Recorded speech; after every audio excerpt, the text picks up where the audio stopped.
The big inspection. Each year there was an annual inspection of everything. This was usually handled by the chief warrant officer, the XO.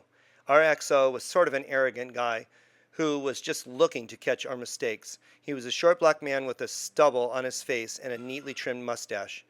When you did well, he was very happy, but when you didn't, it was not good. He would stop by from time to time for quick surprise inspections. Sometimes he would catch things and sometimes not.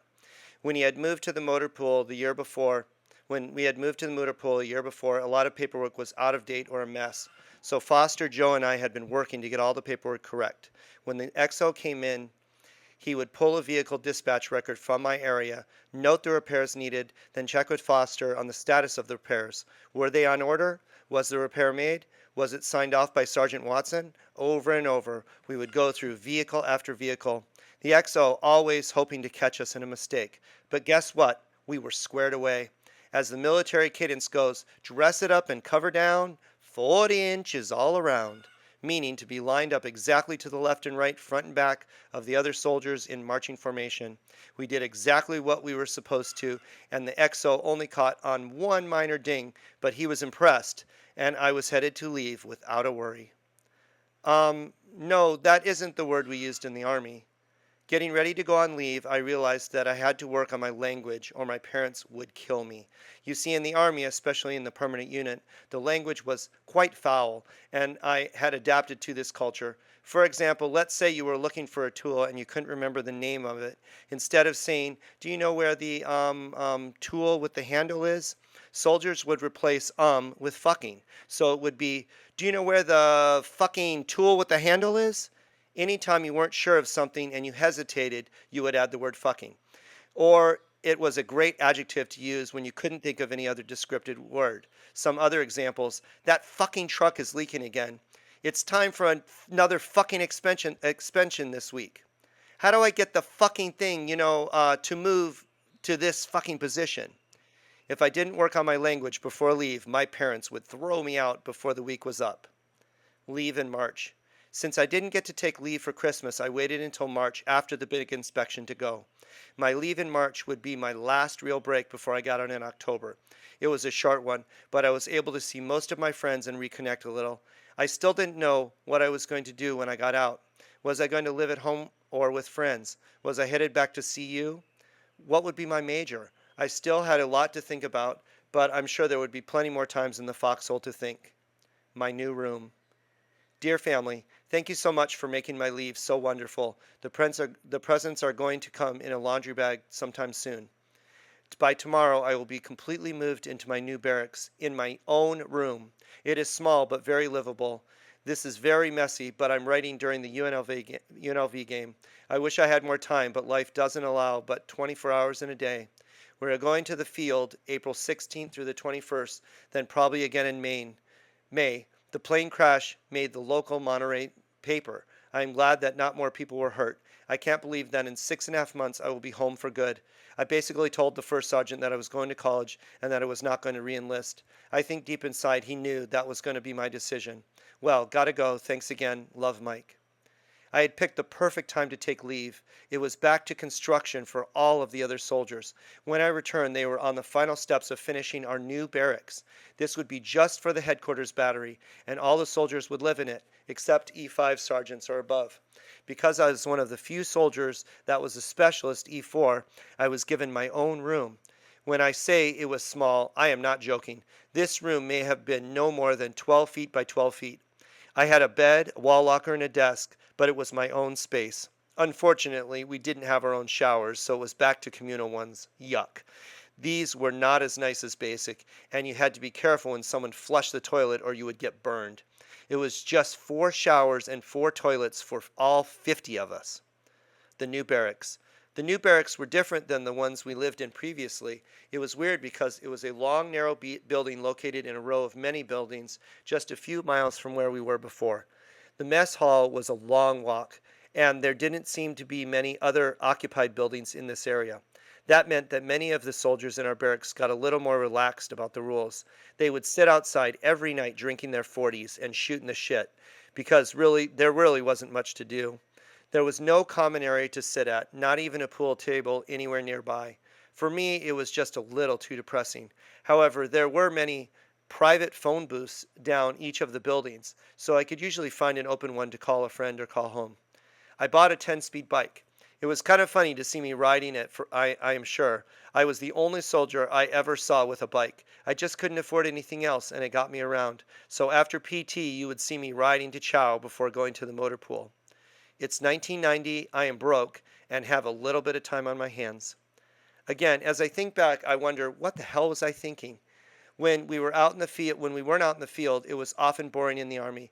We would get up early for PT, eat breakfast, and then head to the motor pool all day. Sometimes we would finish at 4 p.m. This left a lot of hours in the evening with nothing to do. I became tired of all the drinking and partying at the barracks and bars, and I needed something else to do. I thought, why not get a second job? There were no rules against it except that you couldn't miss your duty and you had to be able to be contacted for alerts. So I headed down to the Monterey Mall to see if I could find something part-time in the evenings. Then some crazy things happened and it created a great letter for me to send to my brother. Dear bro, what's up? I don't know if I will be able to come see you anytime soon. Recently, I acquired a job and also I found a girlfriend. Here is how it happened. It was Saturday, the first one since I got back from the field, and I went out job hunting. I got on the bus and sat way in the back. I noticed this girl was watching me, but I really didn't want to get involved. Anyway, we got off the bus at the shopping center and went our separate ways. I knew I should have said something. I was waiting for the bus to go home, and she came up and sat right next to me. She was helping an older man to figure out what bus to ride, and I was trying to figure out when the bus would come. So at the same time, we turned and asked each other the time. Well, this led to a great conversation, and I told her I was out searching for a job. She said that they were hiring at Wendy's, where she was about to become co-manager of the store. So in a 5-minute bus ride, she is giving me her home phone number and the store number. She said that she was headed to the store to pick up her paycheck, and would I like to join her? I said sure, and we went there, and she waited while I filled out the job application. After a quick interview with the manager, I got the job. Jewel, the girl I met, then asked if I wanted to go to her house while she changed to go to her second job at the video store. We had a beautiful afternoon just talking. So anyway, we met at the bus station the next Tuesday and walked down to the wharf and had a lovely dinner overlooking the water and then a romantic walk on the beach. It went perfect. So now I have a job paying $4.75 an hour, 4 nights a week, and a girlfriend as well. The only problem is with the job, it is until 1:30 in the morning and then in bed about 2 to 2:30, then PT in the morning at 5:45 a.m. So needless to say, I've been running on about 2 to 3 hours sleep a night. Jewel is beautiful. She has long, dark brown hair and a gorgeous body. Why she wanted to talk to me, I will never know. She is 27, divorced, and has 3 kids that her husband has custody of. I have explained to her that I leave in 6 months never to return. She understands, but that hasn't stopped our feelings for each other. I sure hope it works out in the long run. Your bro, Mike, the Trav. Whenever I am with my brother, he reads this letter aloud, and we all have a great laugh. I mean, what the heck was I thinking about with this job and this woman? But love is love, I guess. Working at Wendy's. When I started my first shift at Wendy's, I was a little nervous. For the past year, my whole life had been about the Army and wearing that uniform. Now I was dressed just like my work at Hardee's in the polyester pants and shirt. Right away, I picked up everything like it was second nature. Condiments, burgers, buns, a cash register, and a good customer service that was all that mattered. I learned right away one difference between Colorado and California were the Mexican employees who didn't speak English. I would never disparage Mexicans like you hear so much on the news. All of them were excellent workers. They never complained and they rarely asked for a break. Luckily, I had taken Spanish for 4 years in high school. While I couldn't carry on long conversations with the 2 guys, I could give them instructions. For example, dos hamburguesas, no tomate. Two hamburgers, no tomato. I also enjoyed talking to them on breaks and learning more about their culture. It sounded like they were both actually jumped the fence from Mexico illegally. However, they might have been pulling my leg, as I can be pretty gullible at times. Either way, they were both fun to work with and to talk to. Without a car, it was hard to get home from Wendy's, especially if they had me on the closing shift, which was most of the time. So I would just ask someone to give me a ride home. Many people who worked there didn't live in Monterey as it was too expensive, but they were headed on the highway anyways, and they would drop me at the front gate since they couldn't get on base. From there, it was a mile or two walk to the barracks. Sometimes the MPs would stop me on post as I was walking home because it was after midnight and I was just strolling on the road, but mostly I was alone with my thoughts. With 2 to 3 hours sleep, I was usually not ready to go the next day. After my first month there, Jewel quit, so I didn't even get to see her during work. The job was a fun change of scene from the Army, but like any job, if you do well, they want you to work more. Suddenly, they were scheduling me 5 days a week. After about 2 months of it, I couldn't keep up the pace and had to quit. Joy and pain. Dear family, hi. Surprising, yes, I'm writing a letter. Well, needless to say, I'm staying optimistic. Occasionally it gets hard, but of course there are moments of happiness.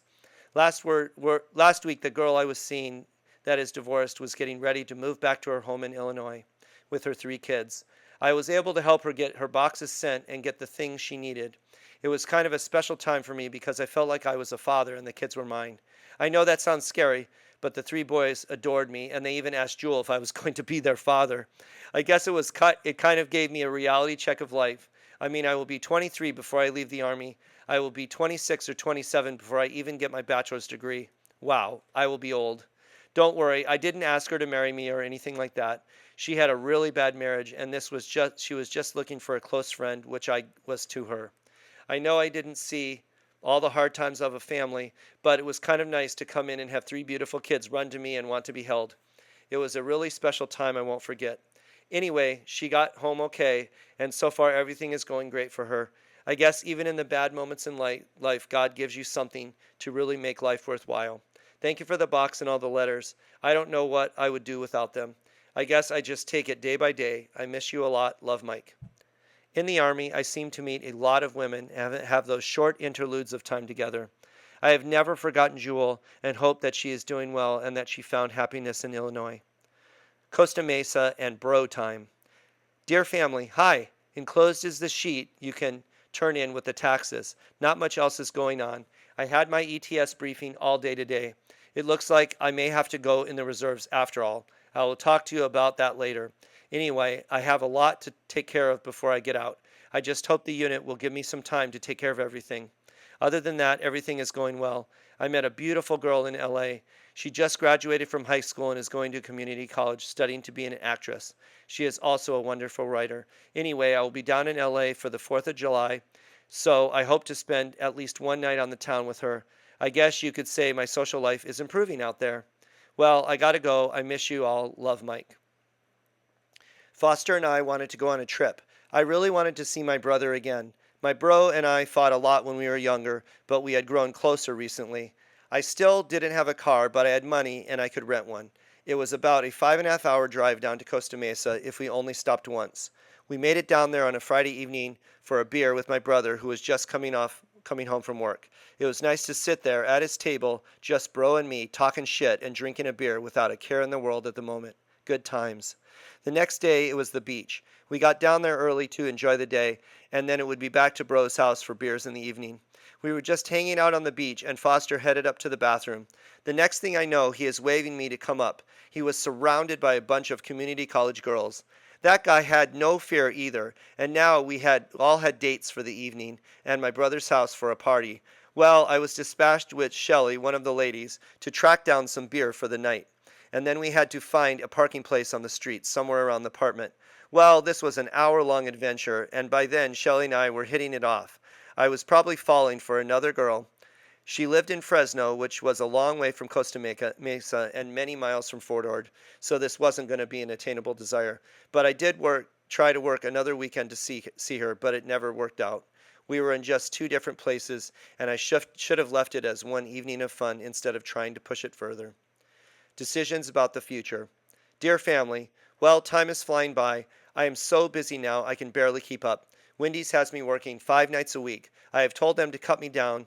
Okay, well, I need the money. It looks like we have a three-week field exercise in Hunter Leggett in June, so I will not be coming home. I am still trying to figure out where I will live when I get out of the Army. Amy, my friend from high school, said I could rent a room in her parents' house in the mountains, but I might want to live with some other friends. I just don't know yet. I don't think I can live at home because of the financial aid rules. For some reason, all that time on my hands led me to come up with all these wild schemes about where I would live after leaving the Army and what my life would be like. I think my plans changed at least 10 times before I moved back. The summer of 1990. Dear family, well, to be honest, I'm still feeling the loss of Misty, our family cat. I can't believe he is gone, but I know it was his time. I could see how badly he looked when I was home on leave in March. Well, I am now in the field again.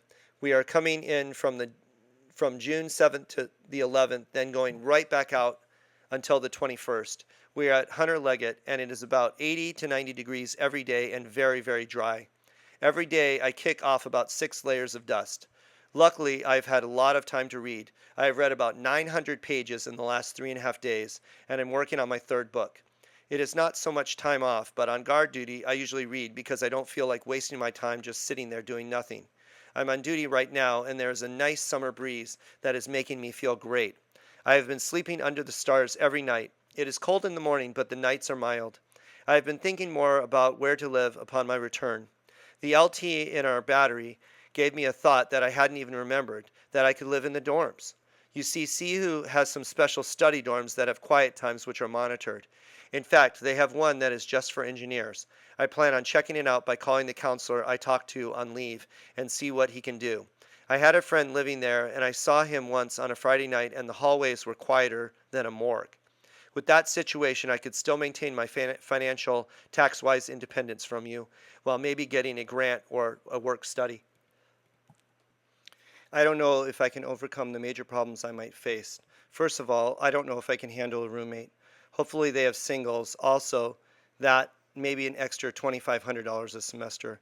What if I don't get financial aid to pay for it? You can see my problems. Any suggestions?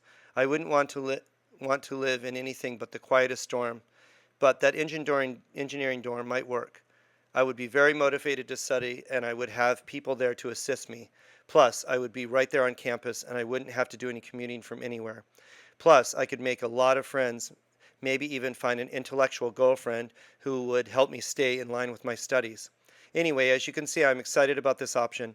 I do want your opinions, though. I don't have to make any decisions until mid-August when I send in an application form. The only major concern is that extra money. I know you mentioned borrowing from you, but I have a proposition. My major problem is capital up front. I could get a check every month from the government, plus I'll be working a part-time job, so I have a strong monthly income. Maybe I could borrow at the beginning of the semester and pay you off in installments during the school year. I want you to be honest with me. We are all adults. If you really can't afford it, I will find another way. It is no problem, and I understand perfectly. Anyway, I will keep you posted on this option as I become more informed about it. Nothing else is going on. Love, Mike. Misty was the cat in our family, and he had been with us for 15 plus years. It was weird to know that he had finally passed away and I wouldn't be there when he returned. I hadn't faced much death in my 22 years of life, and sitting there alone in the foxhole one evening in the field, I had a lot of time to think about everyone. I think they need to give soldiers more assignments to do while sitting in the foxhole, because overthinking things can really drive a person crazy. That last summer, we had a lot of time in the field, and again, so much time to think about life. About a year into the Army, I'd made a decision that I wasn't going to stay and re-enlist. It was a hard choice that I went back and forth on many times. I was doing well in the Army. By the early part of 1990, I had already been promoted to Specialist E4, and Sergeant Wilson was already talking about getting me ready to go to sergeant training if I re-enlisted.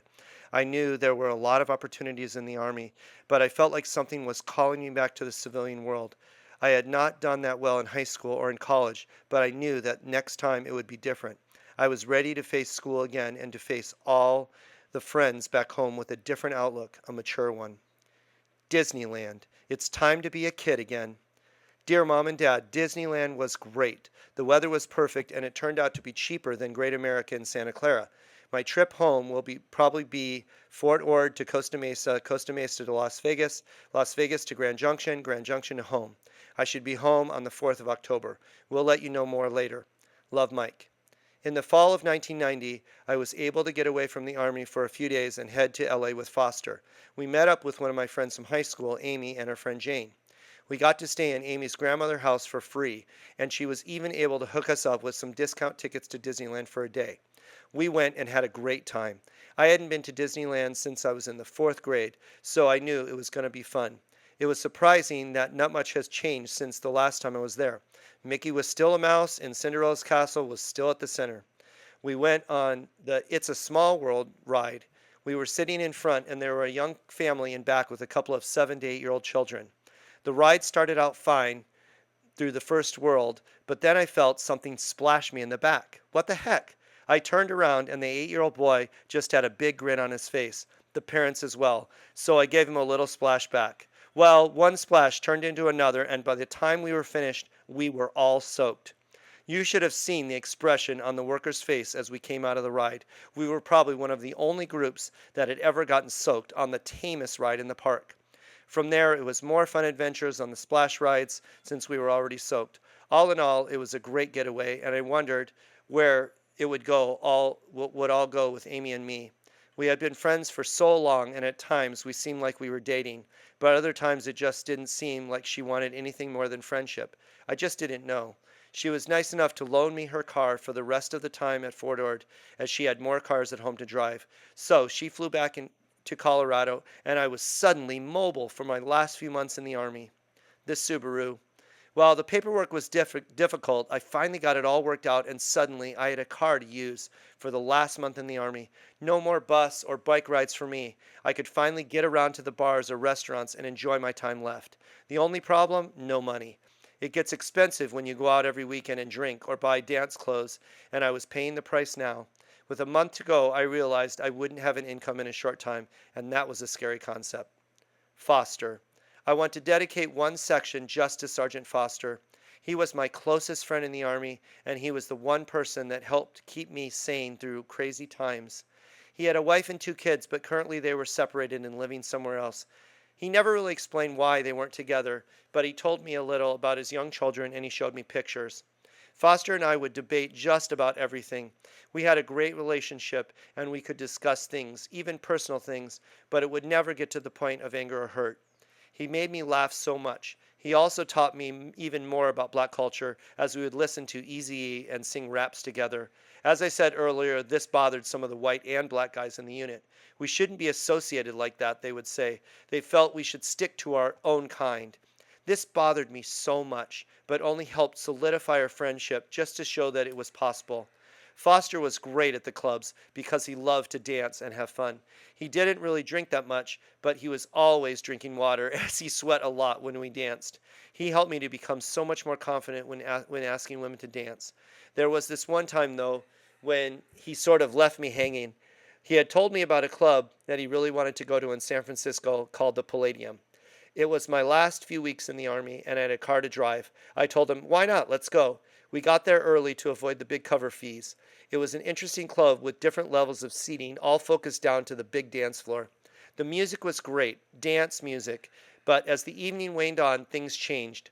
I wasn't drinking that night, so I hadn't noticed the change until I came out of the bathroom and looked around. Foster was on the dance floor, and I was alone for a moment.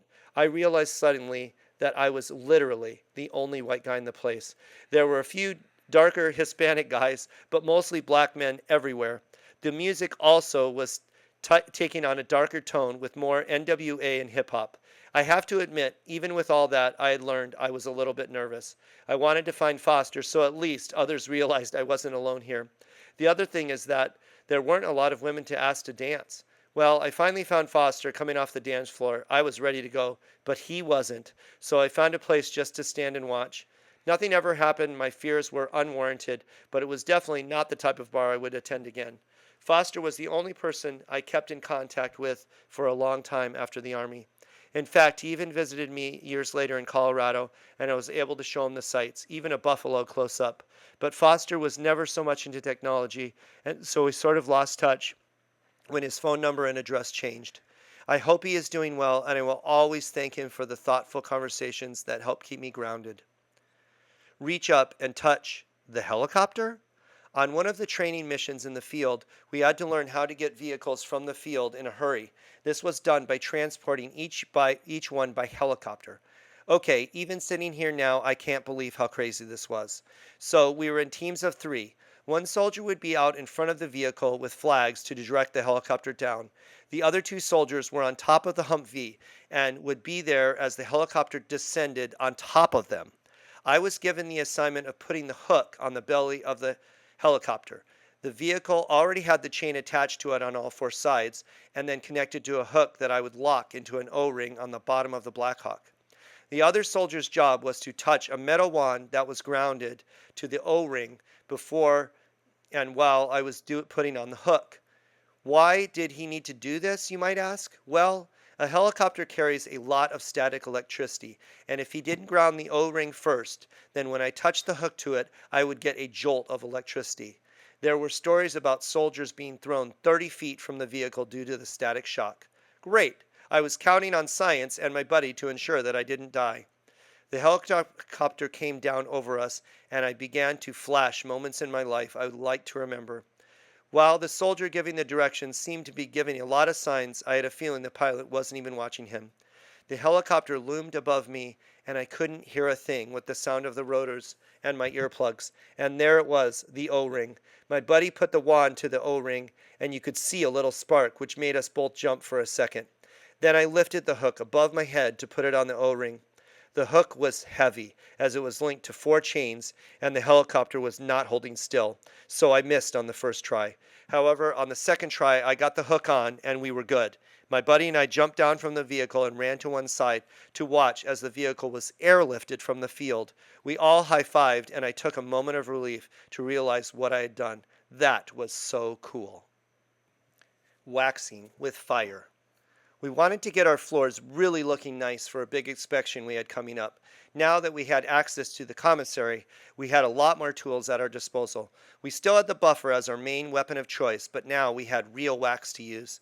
The key, as I learned from one of my buddies who had been in for a while, was heating up the wax. Normally, you would light the wax on fire for a moment, then put it out and pour the liquid goldness onto the floor to buff. The shine was always amazing, like a mirror. Well, this time my buddy told me to light it. I had my glove on, but the wax lit up really fast and it got hot really quick. My hand was burning, so I dropped the can on the ground. Big mistake, as the liquid, which was on fire, spilled out from the can and ran along the floor until it hit the wall. In a matter of moments, we were going to have a real fire on our hands, but another buddy, seeing the predicament at hand, took the wet mop and put it on over the wax, thus killing the fire. Whew! Honestly, he saved the day, as I might have burned the barracks down. From then on, I let someone else do the lighting. Calling cadence for the first and last time. Well, let's just say I don't carry a tune very well. However, in the last few weeks of the Army, I decided it was time for me to take a shot at calling cadence during the run. I was so good at repeating the cadence in runs, I figured, how hard could it be? And I had really wanted to do this cadence about short timers. Short timers are the soldiers with just a few weeks left before they are out. So I had talked to one of the sergeants about letting me take over during the run.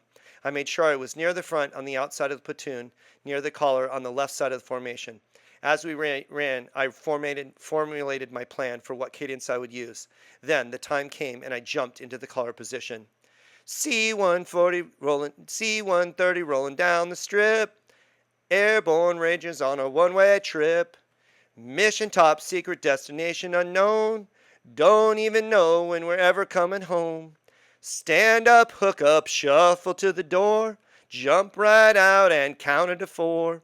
If my main don't open wide, I got a reserve by my side. If that one should fail me too, look out below, 'cause I'm coming through. 'Cause we're hardcore, lean and mean, hardcore, lean and mean, fighting machines. Then I went into something about being a short timer. I don't remember it too well, but by this point I was not only losing my breath, but I wasn't keeping step very well. It was fun, but I had a renewed respect for my leaders and their ability to keep us in step and in time. I needed a lot more practice before I could ever take over like that. I looked for relief and another sergeant took over and I fell back into formation. Refueling vehicles in the middle of the night. When we were in the field, we usually didn't get to work with the other two batteries. However, on some of the longer missions, it was my job to fuel all the vehicles because they didn't have a fuel truck. The mission was cool because we were going to do it in the middle of the night. The other platoons were on some night driving missions, so this was a good way to end by fueling up. Down in Hunter Leggett, it was always hot. I mean, oppressively hot. So conducting this operation at 2300 hours, 11 p.m., was a relief. We used camo lights to make a path. A camo light is what kids have at Halloween time. It's a long stick that you snap in the middle and then shake. It will then glow for about 4 hours. We used a whole box of them and made 2 pathways for the vehicles to enter. As they approached, I would take down their information on my sheet, as I had to track all their fuel use, then have them fill up. One frustrating thing about my fuel truck was that the fuel nozzles didn't shut off automatically like in the civilian world. So I had to explain to the privates filling up to listen for when it was full. Sometimes this was hard to hear over the fuel pump, and inevitably the tank would overflow, and I would have to help them clean it up. Sergeant Watson and I worked hard that night, filling more than 40 vehicles, and I was happy to get into my sleeping bag after the adventure with just a few hours left until morning. The build-up to the war. Dear family, please keep me and all the soldiers in your prayers. It's not looking good. Don't underestimate Iraq.